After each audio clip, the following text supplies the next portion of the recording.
Welcome to The Thriving Marriage, the podcast for those who want to get their spouse back in love with them and truly thrive. You'll learn why 95% of people don't save their marriage and the secret method no one else is talking about that will change everything for you. Are you ready? Let's turn tragedy to triumph. Here are your hosts, international marriage experts, Marc, Johnston, and Heather Choate.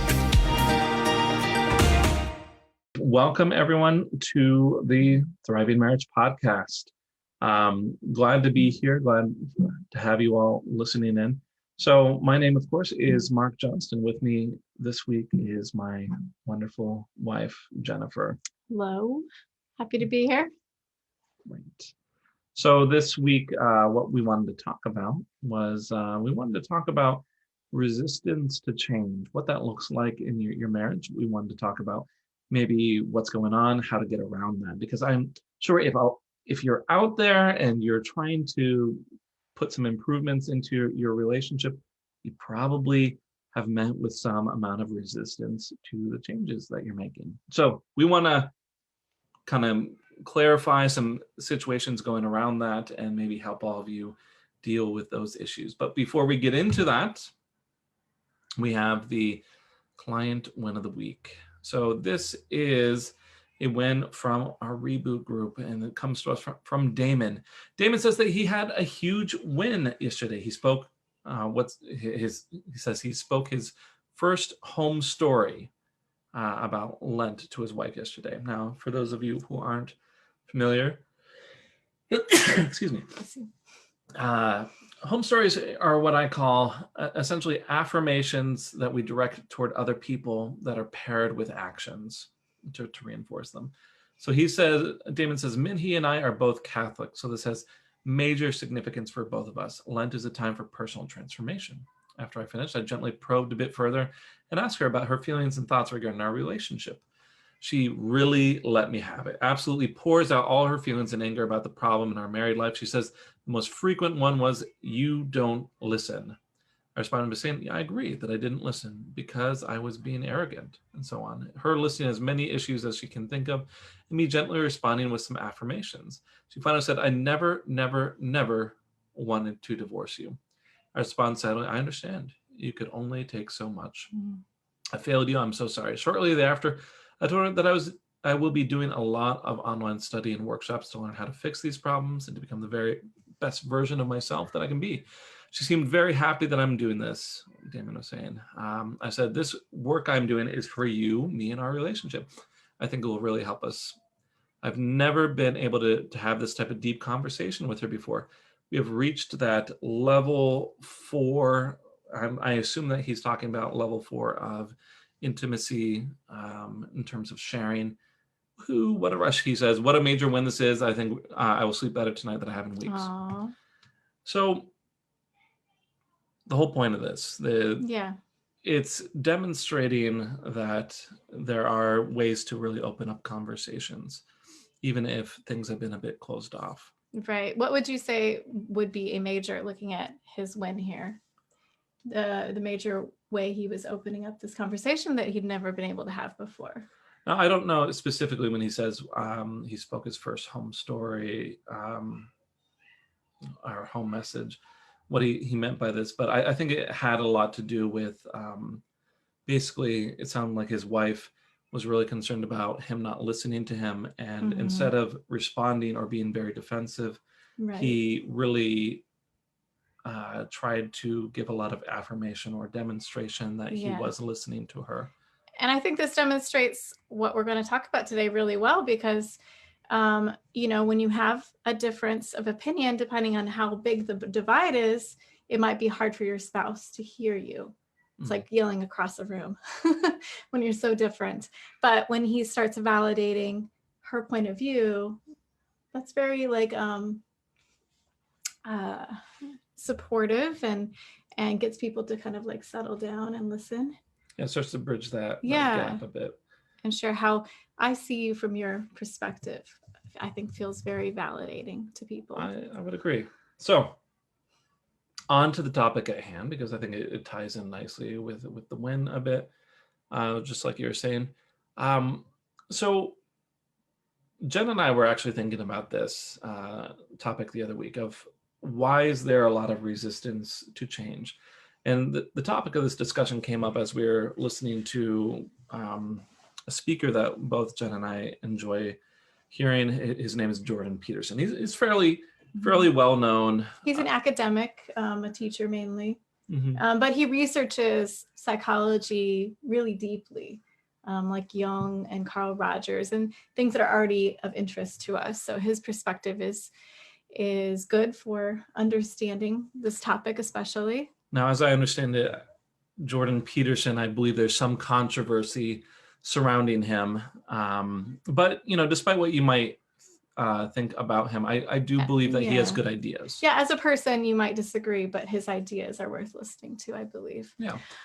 So one of the things that he brought up was this idea that people can only take so many steps away from their current position before they start putting up mental resistance. Do you want to explain what that means? So kind of like we were talking about earlier, like, the further you are apart intellectually or emotionally with your ideas, the harder it is to hear something that's really different than that. So it's easier to have a conversation where you have a difference of opinion, but there are a little bit of similarities, a little bit of crossover, but the less and less crossover you have, and the further the opinions are from each other, the harder it is to bridge that gap, which makes a lot of sense. But people assume, hey, if I bring up the facts, like obviously they're going to like change their mind, but if they won't, if they're way over here. You see this a lot in the current political climate, I would say. Yeah. Whether you are very left-leaning or right-leaning, I would say most people can agree that there are some big differences in opinion, and there's some difficulty with each side really considering or listening to the other side. And what's interesting is this idea has actually been studied. Like, people cannot hear things and accept them that are outside of these bounds of so many steps away. So you can maybe listen, I don't know exactly, like 3 steps away from where you are on both ends. Like you can listen to someone on the right here or on the left here from where you are, your position. And it doesn't have to be political. It could be about religion. It could be about life values, parenting challenges. But if you're more than like a few steps away and you're over here, they were just going to immediately feel defensive and to kind of shut you down. Now, if we apply this to marriage issues, if either partner is taking a really extreme stance, let's say that they're saying, okay, divorce is the only option, and I absolutely hate my spouse. It means that even going into a neutral position, trying to discuss a neutral position, might be too much. It might be taking the situation too far. Politically, we can say, okay, left or right leaning, and here let's bring it to this part in the middle. A lot of us can understand sometimes that middle position is too hard, but it happens in relationships as well. Right. It depends how far they are from the center. Yeah. Where if you can even go to the center, even go to a neutral position. So, we could even look at that in terms of really highly committed or really highly attached couples. If you're at this position and you're deeply, deeply in love and so attached, almost to the point of being like enmeshed, maybe in an unhealthy spot, you say, hey, maybe we need to have a little bit of space from each other. Arguably a more neutral position, that might be very difficult for someone who is very enmeshed in their relationship. And it might bring up a lot of harsh feelings and big arguments. Yeah. So why is there so much resistance to these foreign ideas? And I think there's a lot of thoughts that come up when it gets to that point, and when you have taken too many steps away from a person's position. Right. You might have let this go for years, and you've drifted and drifted and drifted, and not really talked about things or brought some of these important subjects back towards the center a little bit, because you don't have to agree on everything. Obviously not, but you should have some sort of like a little bit of closeness that could be bridged if it's necessary. So one of the reasons why it might feel so foreign is that resistance might feel wrong to them. Like what you're presenting might feel like a very wrong idea. I've seen this sometimes when people are really not wanting to hear someone else's position. They don't, like, especially if the person is described as stubborn, they might really have an aversion to feeling wrong about something. And so in this case, it's harder for them to go too many steps away from their position. The stubborn person, and the person who really resists feeling wrong, is going to have a harder time taking view or considering views further from the position. Yeah. Other things that really create this rigidity or this difficulty in considering other positions is if someone's position is turned into a quote unquote a moral position rather than considering it an opinion. And when you do that, when you make it about like morality, it almost becomes a part of who you are. Like it's your personality. Like, so they might feel like they're attacking you. Like you're not a good person. When that's not what they mean, they might be trying to talk about the topic neutrally, but you feel like it's a part of who you are. No, I'm not going to go too deep into this because I didn't talk to Jen ahead of time, but we actually, I think, had a discussion recently where our differences in opinion, we were examining whether our differences in opinion were because of moral choices. So, I mean, even us, we recognize sometimes we do have differences in opinion. Now, we have very open conversations like this. Yeah. So we were able to take a look at this and say, hey, have one of us taken a moral stance on this when it's not necessary?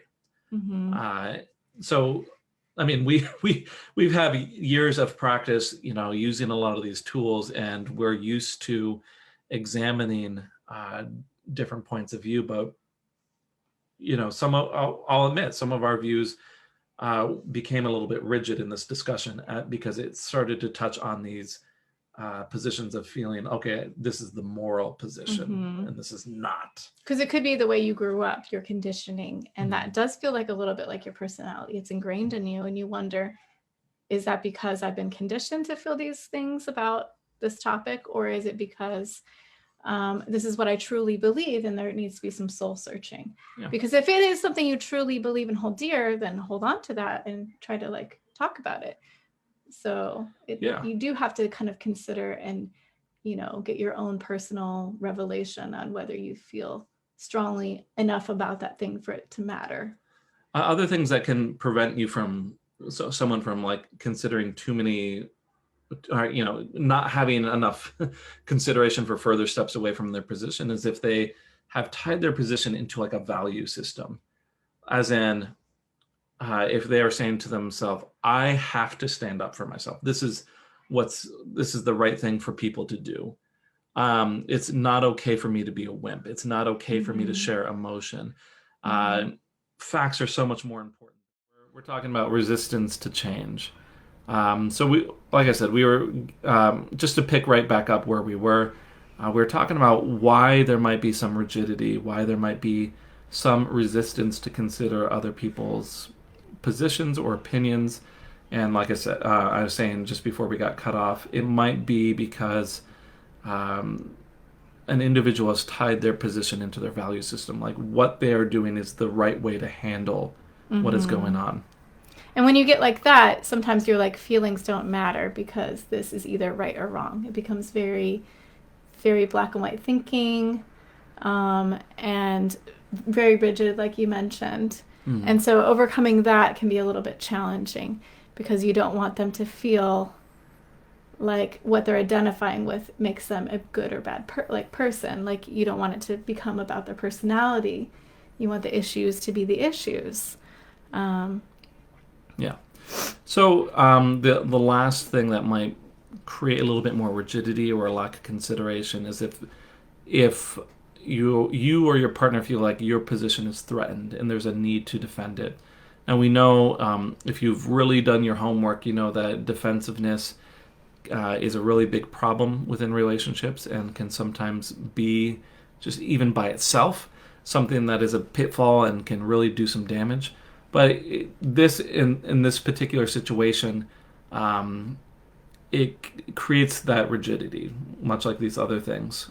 If you feel like if I let go of my position in the lease, if I start considering another position, then I'm going to lose my own position.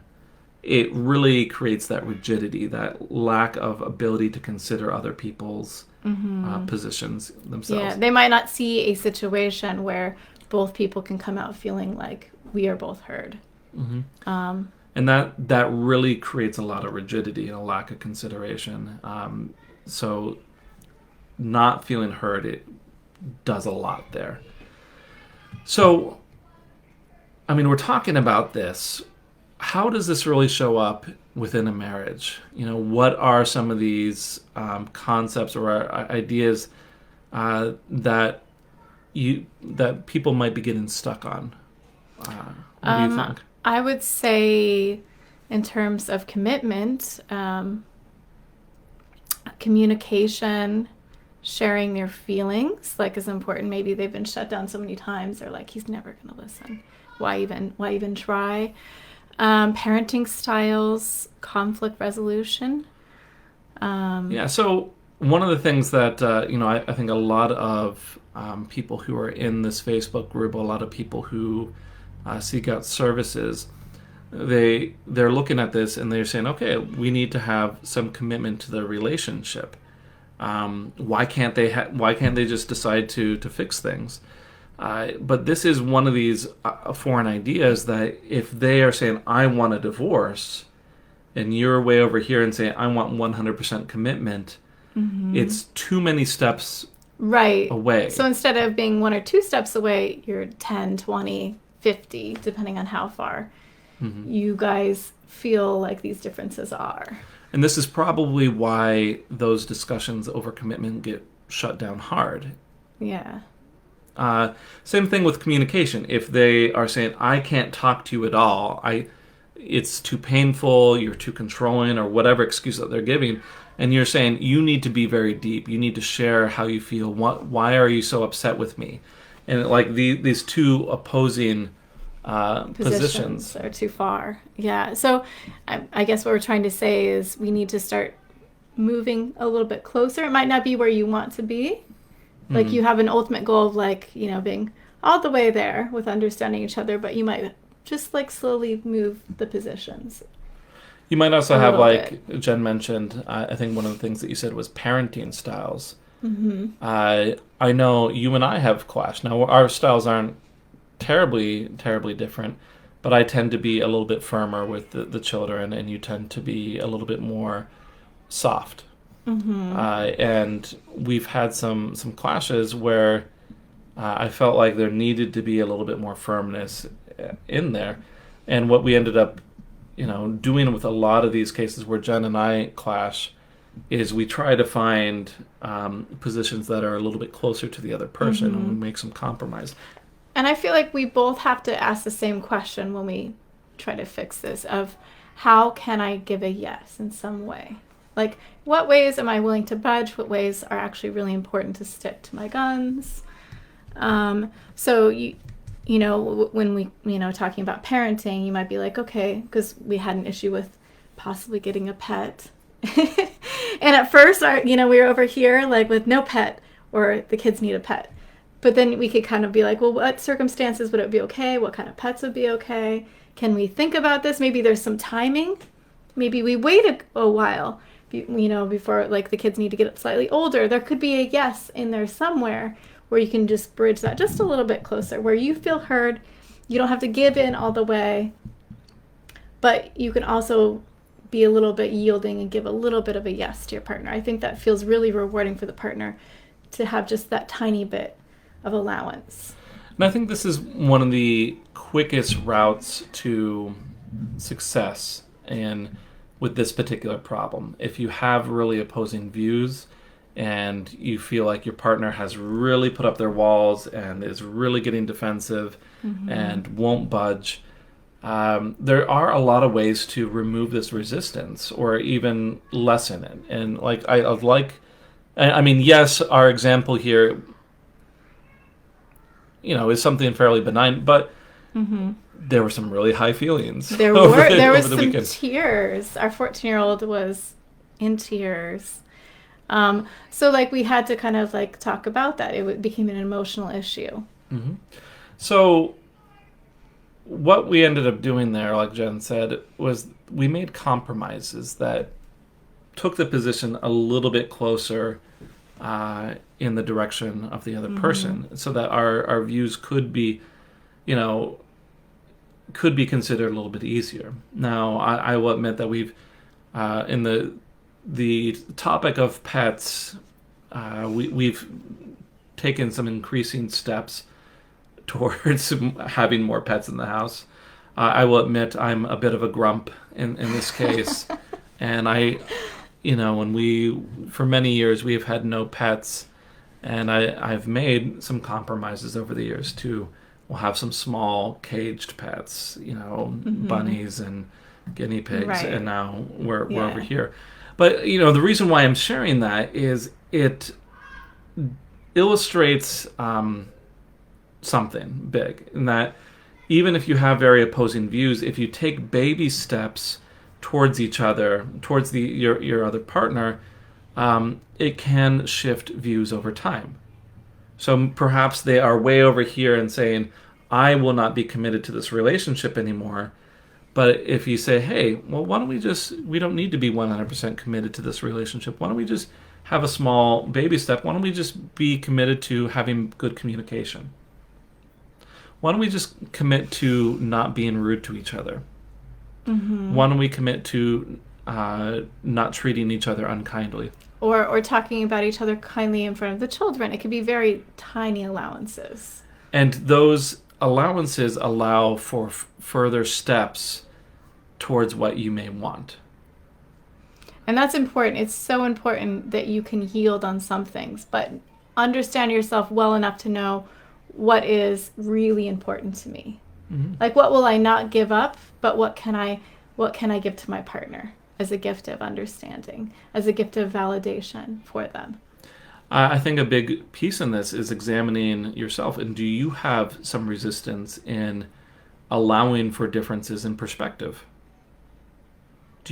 Are you able to consider your partner's perspective and why they might hold that position? Right. And can you actually allow for some differences there? And I think in terms of right, wrong, sometimes that can be hard to do. If you're like, no, that's morally wrong. End of story. And you can be like, okay, yes, you might find it morally wrong, but how did it happen? Your partner is probably not a terrible person or a terrible human being. So what things started to happen that how allowed that to come into the relationship, into the marriage. So just kind of just beginning to undo that hard thinking that you have. Mm-hmm. And maybe even compartmentalizing, saying, hey, my partner, I still love them and I think this way about them, and I don't like this thing that they're doing. I see the thing they're doing and who they are is different, so I don't feel so morally or emotionally charged all the time. I think what you're talking about here is really taking some time to understand some of the reasons behind your partner's perspective. I think it's really hard to be really upset with someone else if you have taken that time. Mm-hmm. It becomes much easier to make some compromises, and makes it a lot easier to approach the situation with a lot more calm. That's true. Even further, so that's for yourself, if you're trying to soothe your partner, possibly, I think a big tool in your toolbox is going to be a lot of validation. Not necessarily agreeing with your partner and giving in, but expressing how their perspective, their position might make sense. Or not even if you don't agree with their position, you could at least say, I see that you're upset, and I'm sorry you're upset. Mm-hmm. I would like you to feel good. That could just be the baby step for validation. You don't have to even agree with them, but you could be sad that they're so upset, or they feel so strongly about this. Yeah, validation is, we look at, the root word there. It's just, valid. It's about making your partner's perspective feel valid. Have you given it value? Yeah, or even saying, I know we have a difference of opinion here, but you are important to me. Mm-hmm. all of that is adding value or validation to your partner's perspective and can really help with lowering defenses and make it easier to make some compromise. Mm-hmm. So there are some mistakes, though, in trying to do some of this that tend to shut things down quite quickly. I do think that if there's any amount of rigid thinking on either side, we talked a little bit about this and what creates some of that rigidity. But if there is this black and white thinking or good, bad thinking or right and wrong thinking, what I'm doing is right, what they are doing is wrong. What I'm doing is good, what they're doing is bad. It really, we talked about that. It makes it so that you can consider fewer steps in another direction. Mm-hmm. I do think that if there's a lack of consideration for others' perspectives, like if there's this lack of validation, it really can shut down a conversation. So if you yourself are lacking some amount of validation towards your partner, they will be shut down. They will feel that way. Right, and that will move you even further apart. Mm-hmm. I think further, some mistakes are wanting too much control. Like if you have this kind of sense of, I know what's best, this is what's best, and it has to be this way. And the thing about that that's so damning here is when people feel controlled, sometimes, even if it's right, your position is where they'd like to go. Sometimes that feeling of control can be overwhelming, and they don't like that. They could withdraw further.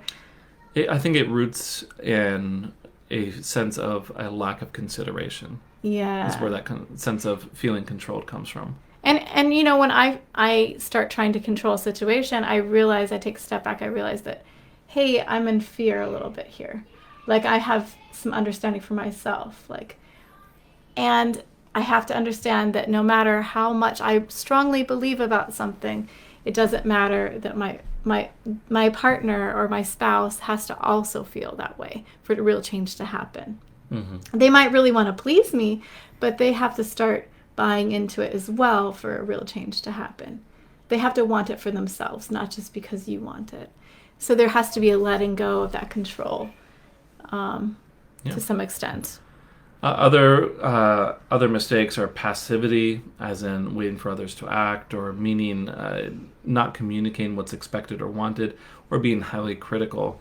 Either of these are going, a lot of these are demonstrating rigidity in Mm-hmm. thinking, lack of consideration, lack of respect. And that's really the theme in all the mistakes.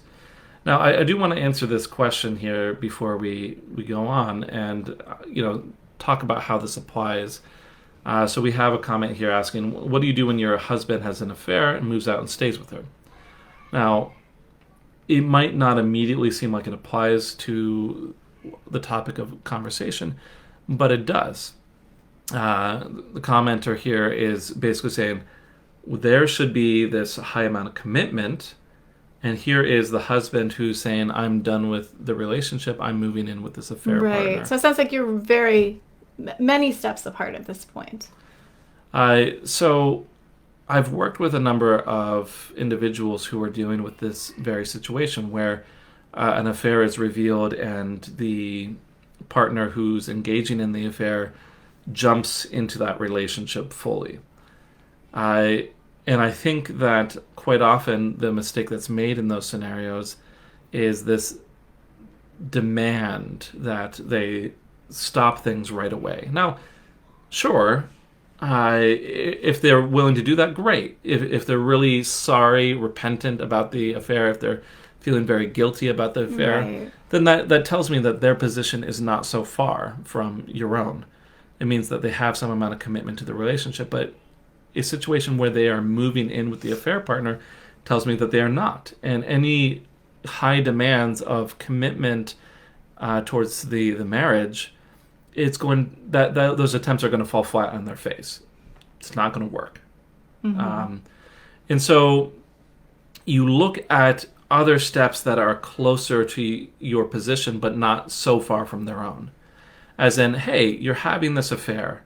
I want to make sure that we have good communication. I want to make sure that we have a stable environment for our children. I want to make sure that I'm working on, the concerns that you might have had with our relationship so that we can maintain a decent relationship. This is especially applicable if there are kids involved in the scenario. If the cheating partner is not moving towards a divorce, if there are things that are tying them back to the marriage relationship, it becomes easier to justify a position somewhere moving closer to the relationship. Because perhaps you were here, as a spouse, but maybe you're closer with as a family, and you can work with what you have and start making that feel more strong or better, like creating stronger ties with that, with your communication, with maybe there's some hot button issues that need to be like really cleared up. Like maybe there's active damage happening when you guys are together. So maybe just cleaning up a little bit of that could help you be heard more. But yeah, I will say that if you really hit hard in the scenario and say, you need to be here, you have to drop the affair, this is not acceptable, I can't believe what there's a high amount of criticism, there's a high amount of control, there's a lack of consideration for how the other partner might feel, it will fail. It just, I could easily predict that outcome. I could probably give a 90% confidence sort of statement that that's going to be a failing situation. Mm-hmm. But you've seen this happen many times where this is able to be fixed. And in those cases, when it is fixed, what do they start doing initially? They start building up the basic relationship, like making sure that it feels comfortable to be around each other, making sure that their communication is good, making sure that their interactions are enjoyable, which are all positions that in the cases where it worked out, that the cheating partner wanted. They wanted easier interactions with their spouse. So once that happened and became normal, it became easier to say, okay, maybe we're going to flirt a little bit. Maybe we're going to actually touch on some romance. And then from there, it became easier to say, I need some commitment and I need you to drop the affair. Mm-hmm. In all cases, it was not a one-step solution. It was moving the position slowly towards a committed relationship. Yeah. And you can absolutely say, hey, like, this is where my boundary is. I feel very strongly that this is wrong, but I do care about you, and I would like to fix this. So let's work on this and this element. Yeah. Like, it doesn't mean like you're like, yeah, go have an affair. Like, you can hold your boundaries and say, this is hurtful to me, without yelling and screaming. You can go do that and then come back a little bit more calm and collected and say, this is very hurtful. This is what I need from you. Like, please be here for the kids' soccer games. Please do this. Exactly. Yeah. So, to wrap things up, don't immediately shut down your partner's position, even if it seems like an unhealthy position. Try to make some compromise and try to take smaller steps towards a position of health, and you're much more likely to see success there. So on to our marriage myth buster. We always like talking about unhealthy ideas, unhealthy positions, things that we have heard over the years or even in the Facebook group. This week's myth, so to speak, is you should do everything together as a couple if you really, if it's a really healthy relationship. And it's possible you enjoy doing everything together, but it's also very, very possible you have, different interests, and that's okay. Have you ever heard friends express this idea like, oh, my husband or my wife didn't want to spend time with me, and this is a terrible thing? And have you ever heard that? I think I have, and they might even resent those differences, and that can lead to bigger problems. So it's okay to say you enjoy fly fishing and I don't. I mean, I can. I'm not going to name names, but I can think of some situations where like the husband wanted to work on their car or their bike, or wanted to engage in their own hobby in some way. And there's a Right. lot of resentment over... Because the spouse doesn't enjoy that. Exactly. Yeah. I do think that this idea comes from a place of insecurity. Well, my guess is if it's feeling like really insecure, like that your spouse wants to have a separate time doing this activity or this hobby, that maybe like the things that you have in common you're not doing enough together. So as long as like build that up, perhaps go on date night so that when he wants to work on the car, it doesn't feel like such a sacrifice. Well, so I do think like, I think you're right. You know, the healthy position is balancing it out. But like this idea of like, I can't have my partner have their own hobby. It's selfish for them to go do this other thing. It's coming from this insecure place. Now, maybe the insecurity is justified. Maybe there's very little pleasant interactions between them. But it does come from this place of saying, I'm not sure whether I'm acceptable, good enough, competent enough, whether our relationship is good enough, or that we are secure enough in our relationship, and I worry about where it's going. Yeah. And the differences you can change your perspective on this and say the differences bring like enriching topics of conversation. Like you spend some time apart and then you have something interesting to share that you weren't together doing. I mean, so you're talking about like going off and having your own separate interests. Is that really the healthy position? It could be. It depends on how, I guess, different your interests are. And you still need those things met so that you can be a happy, well-rounded person. So I'll just say that I have looked up actually some studies on this. Okay. So they do tend to show that a healthy individual life tends to improve a shared life, a marriage. So if a person feels more fulfilled individually and has their own time to pursue interests, then the moments that they do have together are more enriching. Now, how much individual interests and individual hobbies versus time together, there's a little bit of give and take there. I mean, there's lots of professional opinions about how much time a couple should spend together. By the way, I think the general consensus is about 5 hours a week of time. I think I've heard that, yeah. Time together. But, you know, as long as you are getting, you know, having that investment of time into the relationship, then the individual pursuits and hobbies can actually be a very healthy thing. Yeah. You and I, how do we handle this? We definitely have some diverting interests, and that's okay. But I will hear you out when you're excited about something. I might actually be excited because your excitement is contagious and enthusiasm. So, like, I will show a little bit of interest in your hobbies, but maybe not 100%. So you go off and do them a little bit more than I will. And vice versa. Maybe I like doing home renovation projects, and every now and then you'll take some interest in it, but mostly it's my thing, and that's okay. I do know that some evenings, one or either one of us might indicate to the other, hey, I just need some alone time. I need to have time to myself. And it's good to be able to verbalize that. Like, I know I want to spend time with you, and here's when I will, but right now I feel a little burnout. I'd like to do this thing. And I think our ability to do that comes a lot from our sense of security in the relationship.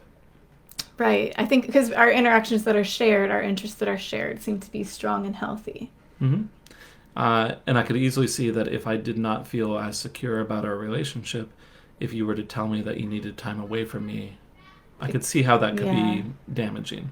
It could be like, you don't care about me. I'm not important. You could start receiving these unsaid messages, but we make sure we're very clear that, hey, you're important, but yes, I'm feeling like I need this other thing right now. Exactly. So to wrap things up, you don't need to do everything together. And actually, if you have a lot of communication and security surrounding the relationship, it can actually be beneficial or enriching to have time apart and with time with individual interests. So that is our topic for the week. That's our Mythbuster. If you want to know more about this, let us know. We're always open to ideas in terms of what we would like to discuss in the podcast. Put it in the comments. We like to hear from you. Next week, we are going to be talking about sexual intimacy during separation and affairs. Is this a good idea? Is this not? And we're going to be diving deep into that topic right there. So hope you all come back and listen again. Have a great week. See ya. Thanks for listening to The Thriving Marriage, your A to Z blueprint for not just surviving marriage, but thriving. Until next time, my friends, thrive on.